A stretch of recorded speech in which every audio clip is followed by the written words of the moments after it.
Hello dear subscribers, today I will tell you how you can fix your problem. So if just Instagram, no internet connection, so how you can fix it.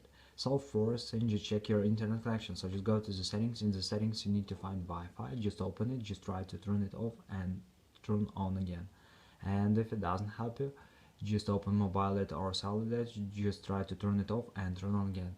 And if it doesn't help you, just go to the general. In the general, just scroll down, just tap on shutdown, slide to power off, wait for a second, and just power on your phone again. So just simple restore your phone.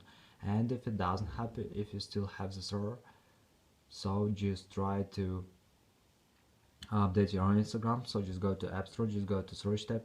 In search tab, just write here Instagram.